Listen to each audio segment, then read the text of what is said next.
Welcome to Minutes by Minute. I'm Elgin Nichols. And I'm Dave Kenny. And we're here to talk about what goes on in the village, the township. You know, those government people that make laws and regulations that affect you out there. That's right, Elgin. And whether you live in the village of Oxford, the village of Leonard, Addison Township, or Oxford Township, these are the people you went and elected. And the commissions and the committees that make decisions that would directly affect you if you had attended that meeting. But since you didn't, the result could be a taxing. Situation. That's right. And humorous. Could be humorous. Well, not to that guy. But humor is in every meeting. You know what? Humor is in every meeting. It bubbles to the top. It bubbles Sinks to the top, bottom. sinks to the bottom. And we dig it out, don't we? The cream and the dregs. Yeah. The other thing is that this is the abbreviated form of what the meeting would have been. That's correct. And if you wish to suffer through the entire meeting, which could last to maybe 3 hours, 4 hours, but 5 generally hours. not, but it could, go to our website, OCCTV.org. Click on programs once that's up, and everything is in reverse date order, and there's also a drop-down menu. Pick your favorite topic, Addison Township, Oxford Township, OACCC, and everything will be tunneled down to that. Yeah, it's trickle-down economics. Meh. It's kind of the idea, though. Well, you know? true. Right. Okay, well, let's talk about a couple of meetings that came up, shall we? And one you're going to be really familiar with. Oh, dear. Yeah. What did I do now? I don't know, but we're going to see what you're going to do now, Okay. for sure. The Oxford Area Cable Communications Commission meeting, which was held on August 12th. And That's you right. were there. Well, it was actually August 26th. Ah, so we fibbed. This guy spreads rumors, by the way. I want you to know That that. happened to be true. That could be a rumor, too, but check it out. Right? Okay. Anyway, it was a rather interesting meeting. It was rather short, though, wasn't it? People that represent this board is Ed Hunwick, who is the chairman. Shar Southerby serves on that board. Madison Township. Actually, from Leonard. From Leonard, you're right. Yep. But that's in Madison Stand Township. corrected. Okay. I stand corrected. Maureen Helmuth serves on the board. From Village of Oxford. Good for you. Bill Dunn, From Oxford Township. you got it. And a newbie. A newbie? A newbie. His Well, name no, is he's from Addison Township. Jacob Good guy. Newby. Yep, he is. Pretty good guy. He's a pretty sharp young man. Yes, he is. Fairly young, you know, to be on trustee board for Addison Township, but he did win. So, and he's doing a great job out there, folks. You see Jacob Newby, slap him on the back, say, good job, keep it up. If you're short, you might have to reach up. Right, yeah. Yeah, you might have to do that. I'm not at all sure of that. Two other people were present. That was Bill Service, who's the manager of the TV station here, and yours truly over here, Dave Kenny.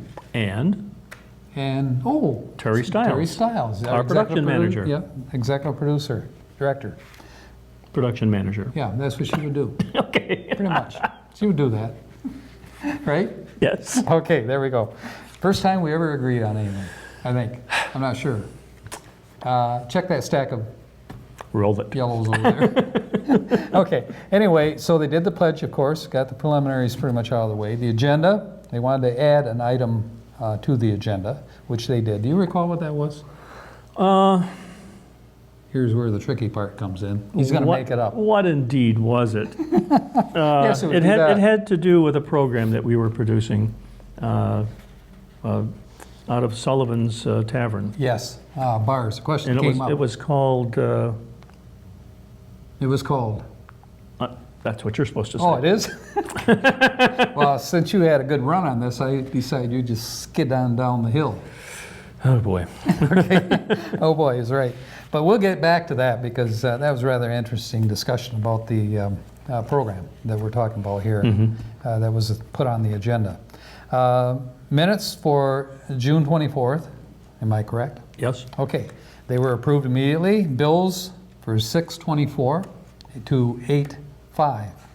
In the amount of, are you ready for this? You probably know because you wrote the numbers. $51,135.67. Is that correct? That's correct, sir. Yeah. This guy does the accounting for the station here, so he pretty much has a good handle on that stuff. Every jot and tittle. Every tittle and jot. That's right. Got it. Okay, so that was approved immediately. Year to date, revenue, an expense report was also received and filed. And unfinished business, PEG fees was a concern. Charter has declined all PEG fees. What does that mean? Ouch, right? Yeah. We got a rather long letter from their general counsel for charter Which said no. in so many pages. That thick, and it came down to no. Right. Yeah, but that's a historic fault on the part of people in the past. Yep. What happened here actually is when you sign an agreement or contract with Charter, or let's say AT&T, if you want the PEG fees at that time, it has to be entered into the agreement. And years ago, when it was available, someone in the organization who was in charge of the station at that time did not include it.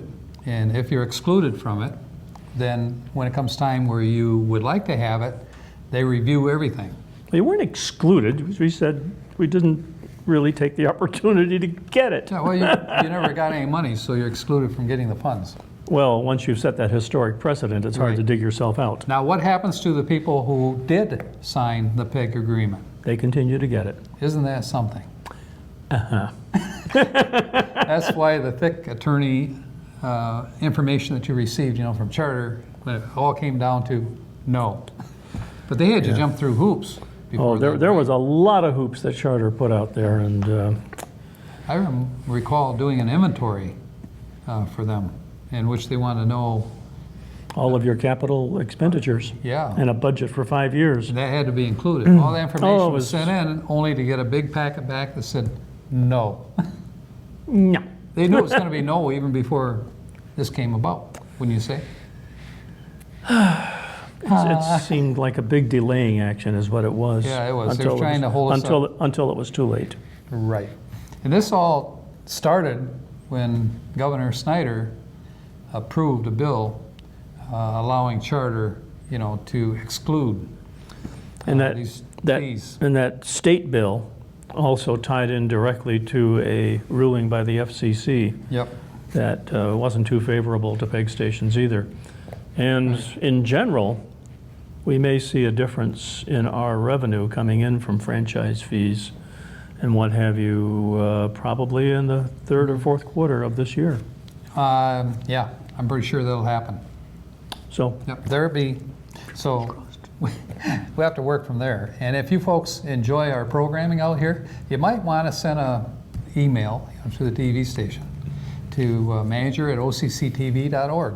wouldn't hurt to send one to your state representative and senator either. All right, yeah. Well, I do know that Mr. Riley, our representative, is really supportive of local Good. television. So anyway, we'll have to see what happens here. You folks, we need this support. Well, he represents us and also the station in Lake Orion also, probably Yes, Clarkston. he does. Well, he lives in Lake Orion, Right. so yeah. Have you met him? No, I haven't. Oh, nice gentleman, sharp, pretty smart. He's got several bills in front of the House, I think, at this time. And Okay. we'll see how that works out. And speaking about what works out, we'll be back after this.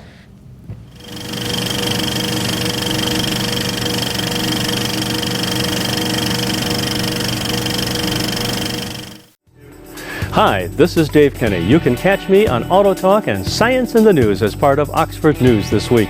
You can catch us Monday through Friday at 12 noon, 6:30 p.m., and 11 p.m. Also, you can catch us on the weekend at 12 noon and 11 p.m. on Saturday and at 6:30 p.m. and 11 p.m. on Sunday. See you there. Welcome back to Minutes by Minute. I'm Elgin Nichols. And I'm Dave Kenny. And we are just talking about what went on to the Cable Communications Commission meeting that we had. That's right. On what date? August 26th, Okay. 4 p.m. You set me Village straight of on that Oxford one. meeting. I was trying to reduce it to a lesser date. That didn't work. You were just testing me. Yes, I was, and you are well tested, like steel, almost. Anyway, now, well, anyway, let's go Running on out of with it. metaphors there. Yeah, right, I did. Okay, so anyway, we have talked about what the impact of PEG Central, PEG fees are going to be to the stations. Also, franchise fees are a major impact, and they're going to stop also, understand. Well, not stop, but they're going to be affected by the ruling of the FCC and the bill that was signed by the governor of Michigan. Well, let me put it this way. In a bottle this deep, franchise fees are up here. Now all of a sudden, it went down here, right? Pretty close. Right, and there's a lot of reasons for that. One is the bill. The other one is the advent of what they call 5G, which could take years to take effect. Yeah, But, that's true. You The could very, struggle. the very rationale for 5G, for franchise fees is for cable companies to pay for the right-of-way from townships and villages and what have you, to put their poles and their infrastructure in. Just like and bunnies, the they'll bill- be popping up on your poles. And that bill now basically says they don't have to. Yeah. Well, you're still going to get money deducted, you know, or you're going to have to As long pay. as you have cable. Yeah, you got to pay, you know, the They cable haven't company. They haven't cut that. They haven't quite defined how 5G is going to relate to cable, because the basic structure of 5G means you've got a refrigerator-sized box hanging out on a telephone pole that will connect wirelessly to your house and several others. And I want to say that primarily these are the main sources of income that they have for the TV station here and others throughout the state of Michigan that are That's big correct. central stations. So they're all going to suffer throughout Michigan, all because of this legislation and what Charter and some of these communications companies are doing to eliminate the funds, you know, for stations such as this one. That's correct. So anyway, so we're all going to have to get our picks and axes out and dig trenches and make money that way maybe. Or get your support out there, you know, and maybe some other way, you know, can finance. But I don't think you'll see us out on the corner with a cup with pencils in it. No, we have a number of people actually that have gone through our program here, intern program, that actually. That's right. They've done very well. NBC affiliates Yep. all over the country here. We have one that actually is working out at WNEM out of Bay City. There's one up in Minnesota, I believe. One in but Detroit, I One in believe. Detroit as well. So anyway, We knew them when. they didn't really forget the little people. They do contact us from time to Yes, time. right. So anyway, good people. They're well trained. They're doing a great job for NBC. And one is ABC, I believe. But anyway, getting on with this, Oakland County Investment was approved in terms of funding, moving in that the receivable file. Yeah, that was quite low, but it's getting a big infusion now because we have quarterly income from franchise fees. Right. And then there was also the question of the land lease. Ron Davis, the Oh, Parks and that's Rec, true. he came over and he said, hey, you guys haven't signed the land lease yet. Bill said, yes, we did, but it's stalled somewhere. Yeah, I haven't seen it come through. And he says, well, he said, I got to tell you, he says, we're going to have to rent this land out. The building sits on this. So we have a building, we have no land underneath yet. Yeah. That we can count our own. I think there's an effort going on right now to resolve that issue. Yes, I'm pretty sure there is an expedient route in which Bill Service is going. Post-haste. Bill Service was pulling his hair at the time. But I think he's got things moving in the right direction here, folks. New business, the ground lease was taken care of then pretty much. Bill Dunn had a question concerning local programs produced by singular, unique businesses that others also encompass, but they don't take part in the television production. Right. So how did that one go down? Remember? I think he kind of removed his objection. And basically, you know, it was done at one business, we'll call it. Well, they called us and was interested in doing a Right, program. and we produced a program where the proprietor would do an interview with one of his customers or a person that happened to walk in, and it was going on very well. But there was an issue of, well, what about all these other businesses? Why wouldn't they like to do that? But I think that's been resolved. Yeah, sometimes you have to twist people's arms, you know, see the benefit, you know, of being on television. But you know what? We'll do this for anyone. You know, but if you have a program in mind, contact the station. You know, not everybody wants to do this kind of thing, but some people do step up. I recall when we did a thing called Let's Get Strolling. Okay. Or Let's Go Strolling. Oh, Remember that was a few while years ago. Yeah. Anyway, I did that program for a while too. And you would contact local businesses and say, look, we're going to interview, if you like, you and your people in your establishment, and let people know what you have to offer in terms of merchandise. But that was more of introduction to the business in local businesses in Oxford, whereas this one was, that just happened to be the location for a nice little chat. Absolutely. And the program has been very successful, and I think that's one reason why more people wanting to jump on it, possibly at this point. They're also doing a real estate program now that's new. That's true. To Community Access is where it's actually run with Bill Service as a commentator. But we've augmented by wonderful aerial shots. Yes. Taken by him through our new drone. Yeah, we're a drone. This guy here helps me out with that by being a spotter, and he says, "Whoa, wire, Tree, wire. Tree. Watch out for the wire." Hawk in a stoop. Or. All right. Run, here it comes. Anyway, that's what he does. So anyway, he's my boy Spot, who I call Spot. He's a spotter.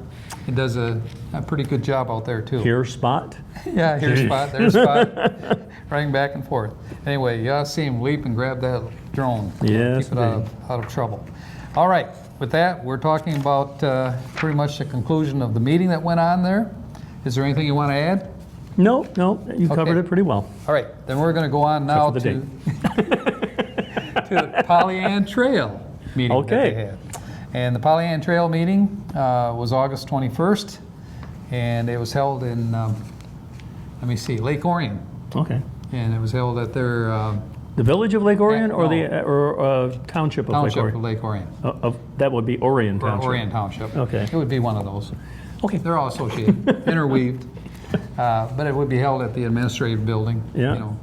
So anyway, the people that serve on this board is Curtis Wright, who's the chairman, Mike McDonald, who is also the president or the chairman of the village council. For Addison Township. For Leonard. You have Leonard, you're right. So you keep wanting to go back to Addison. I know. Yeah. I don't know what it is about that would be Bruce Pearson, who also serves on this board, by the way, and he's a supervisor of Addison Township. Elgin Nichols, I'm on that board as well, appointed by the Township of Oxford. And Danny Steele, who's the treasurer of Orion Township, she serves on this, and Eric Sent, who's the serves on the Addison Township as a trustee. Okay. He's a smart guy, this guy is. And I enjoy his comments, and has a very strong sense of how advanced electronics and those kind of things work. So, yeah, interesting conversations. And speaking of interesting conversation, we'll give you more when we come back right after this.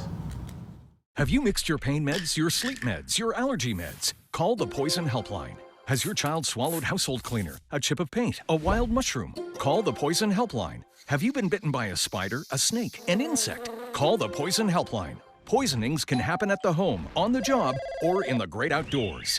Call the Poison Helpline first to speak with medical professionals who can give you free personal advice anytime. 1-800-222-1222. Save the number, save a life. Welcome to Oxford Community Television. We are proud that our 4 communities continue to choose local programming, local news, sports, community issues, familiar faces, celebrations, and commitment to each other. Welcome to Oxford Community Television. Welcome back, Minutes by Minute. I'm Elgin Nichols. And I'm Dave Kenny. And we are talking about what went on at the Pollyant Trail. It was held last week at August 21st. And everybody was pretty much present except for Joe Frost, who serves on the board, but had some business in Oakland County. For our locale, the Pollyant Trail starts in Leonard, right? Yep. Goes all the way through Oxford and Addison Township. Pretty much. And ends up with a tie-in to the Paint Creek Trail in Lake Orion. Pretty much. How'd you know that? Which goes all the way to Rochester. It does. And actually, from there, you can actually go pedal your bike all over the country or all over the state, pretty much. Yeah, and I think the long-term plan seems to be to tie into something called the Iron Bell Trail. It will. That's kind of fragmentary right now, but Now, we've been You'll just... be able to really, this will be like the I-75 for bicycles. Yes, it will be. I have street lights that'll change color and things like that. But the Pollyant Trail, you know, has just been nominated not long ago as Pure Michigan Associated. Oh, So good. it's part of that big scheme of things in terms of marketing. Nice to be recognized. Yep, it is.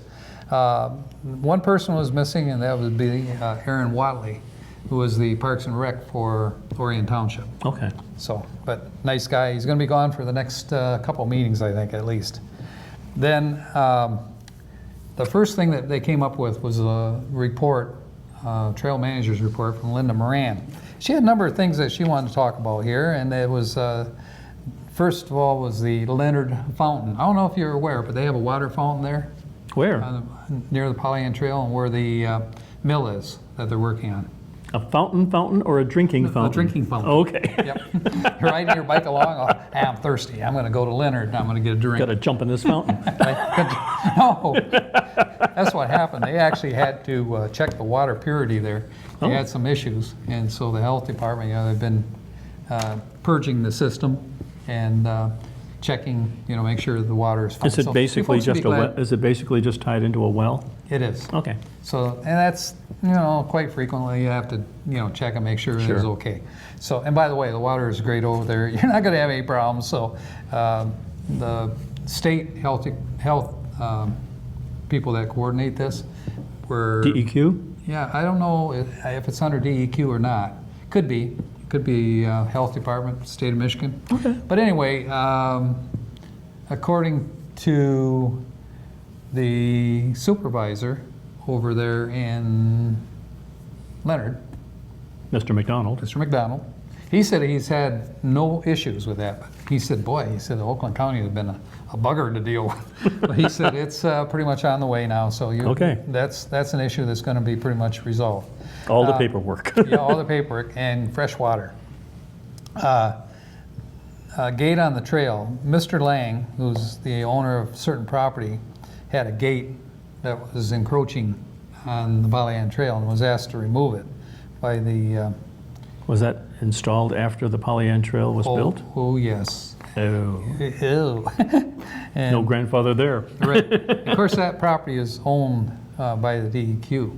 So, and Pollyant Trail manager, you know, complained about it, and they did remove that gate. DEQ? DEQ? No, Or is it- Michigan Department of Natural Resources Right, right. is who owns the trails. So watch out. Big Brother is watching when you're out there. Don't throw those wrappers on that trail. Not a good idea. Don't paint those bridges with graffiti. Not a good idea. It'll come Jeez, back from the Michigan Department of you are a Natural toughie. Resources, right.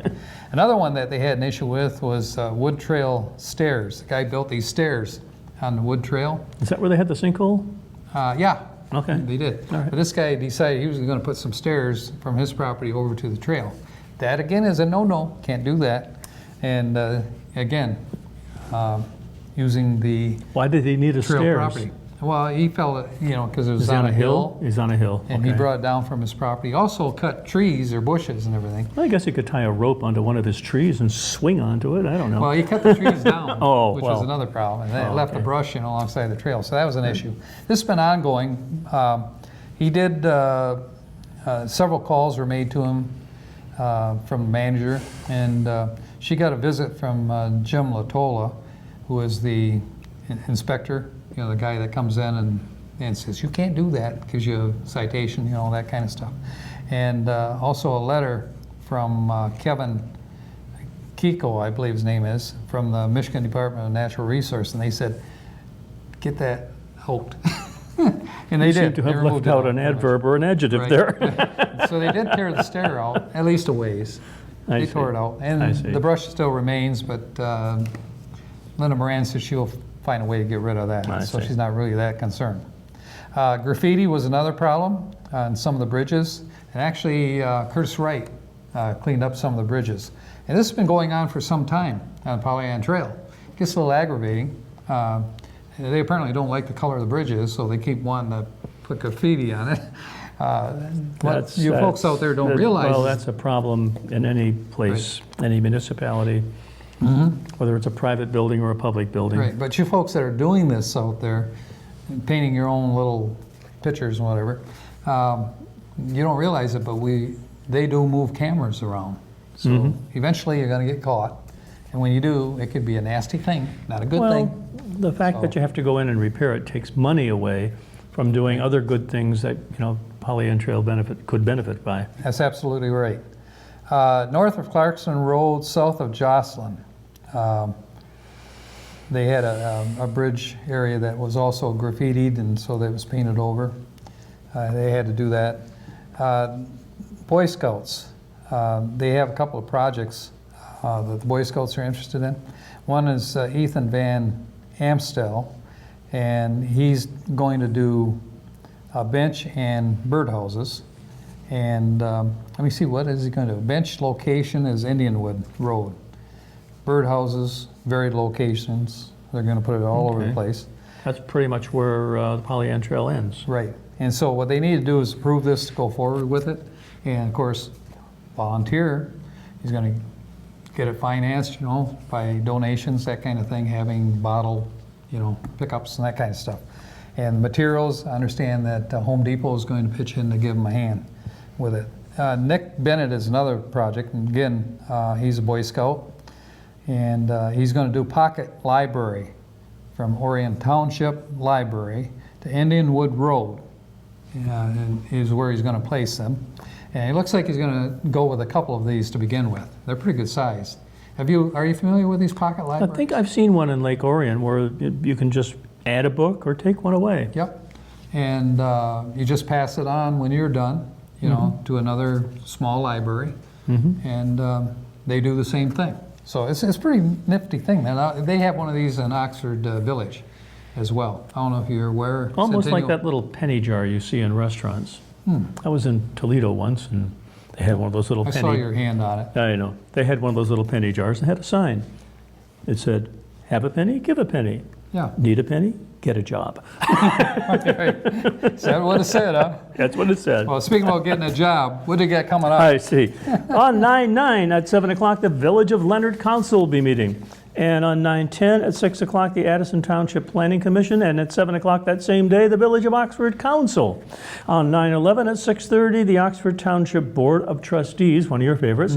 And on 9/12 at 7 o'clock, the Oxford Township Planning Commission. And at 6 o'clock that same day, the Addison Township Zoning Board of Appeals. And Zoning Board of Appeals, of course, like I've said before, check, because sometimes they cancel them. Right. And one I find really interesting these days is the Village Council of Oxford. Oh.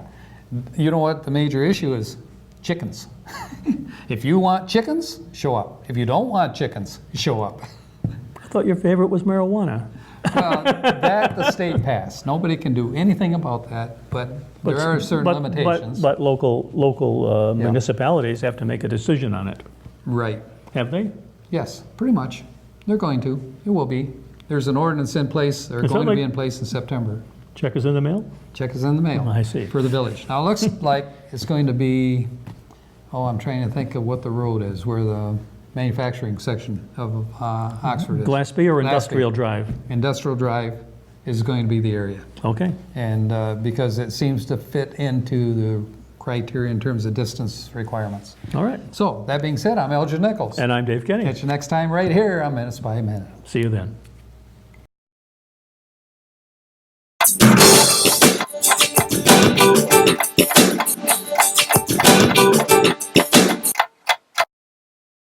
If you see a teen or adult suddenly collapse, it's important to act fast. Helping to save a life is easier than you might think.